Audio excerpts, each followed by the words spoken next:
Welcome to the Biodiversity and Ecosystem Function.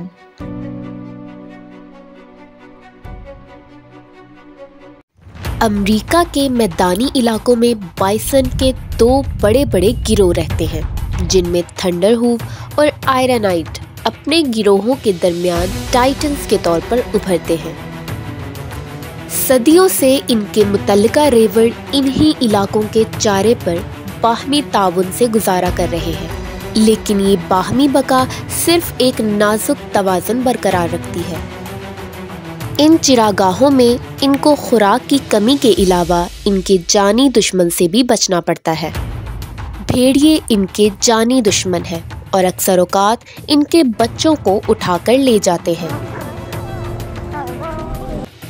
گرمیوں میں جیسے ہی برف پگھلتی ہے اور نئی گھاس اور جھاڑیاں اگتی ہیں، بائسن کے ریوڑوں کو تر و تازہ خوراک فراہم کرتے ہیں، لیکن بھیڑیے پھر بھی ان کا پیچھا نہیں چھوڑتے۔ ان دونوں گروہوں میں تھنڈر ہوف، جس کے کھر زمین کو چیر دیتے ہیں، زیادہ بڑا ہے۔ اس کے کھروں کی آواز میدانی علاقوں میں گرج کی طرح گونجتی ہے اور یہ اپنی برتری سے اپنے ریوڑ کی رہنمائی کرتا ہے۔ اور دوسری طرف آئرنائٹ اپنی بے مثال طاقت اور موٹی لوہے جیسی کھال کے لیے جانا جاتا ہے، جو اسے سخت ترین دشمنوں اور سخت موسموں سے بچاتی ہے۔ جیسے جیسے خوراک اور پانی کے وسائل کم ہوتے جاتے ہیں، ان سرسبز چراگاہوں پر تھنڈر ہوف اور آئرنائٹ کے درمیان تصادم کا خطرہ بڑھتا چلا جاتا ہے۔ یہ عین وقت ہے جب انہیں اپنے ریوڑ کی بقا اور اپنی ماداؤں پہ اپنی دھونس دوبارہ ثابت کرنی ہے۔ آخرکار صبح کے وقت لڑائی شروع ہو جاتی ہے۔ تھنڈر ہوف پہلے چارج کرتا ہے۔ یہ ایسی لڑائیوں کا کافی تجربہ رکھتا ہے جو اس کے جیتنے کے امکانات کو زیادہ بڑھا دیتا ہے، لیکن آئرنائٹ اس سے برابر کی طاقت سے ملتا ہے۔ ان کے سینگ زوردار گرج کے ساتھ ٹکراتے ہیں۔ جنگ شدید اور ناقابل معافی ہے۔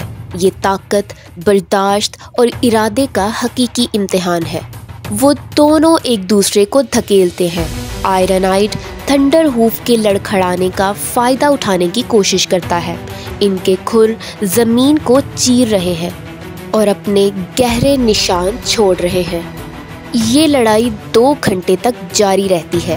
لڑائی اگرچہ ضرورت سے پیدا ہوئی، صرف تھنڈر ہوف اور آئرنائٹ کے لیے نہیں بلکہ ان کے خاندانوں کے لیے بھی، جو بے چینی سے دیکھ رہے ہیں۔ یہ لمبی لڑائی صرف تھکن اور تھکاوٹ لے کر آئی ہے، جس سے ان دونوں کو ایک دوسرے کی طاقت کا احساس ہو چکا ہے۔ تھنڈر ہوف اور آئرنائٹ ایک دوسرے کے عزم کا باہمی احترام کرتے ہوئے پیچھے ہٹ رہے ہیں، اور آہستہ آہستہ ان میں کشیدگی کم ہو رہی ہے۔ وہ پیچھے ہٹ گئے ہیں، لیکن ان کا مقابلہ کسی خاص نتیجے پہ نہیں پہنچا۔ یہ جنگ اگرچہ شدید تھی، ان کے ریوڑ کی قسمت کا تعین نہیں کر سکی، اور دونوں ریوڑوں کو ایک دوسرے کو برداشت کرتے رہنا ہوگا جب تک دوبارہ یہ ہرے بھرے میدان صحرا کی صورت اختیار نہ کر لے۔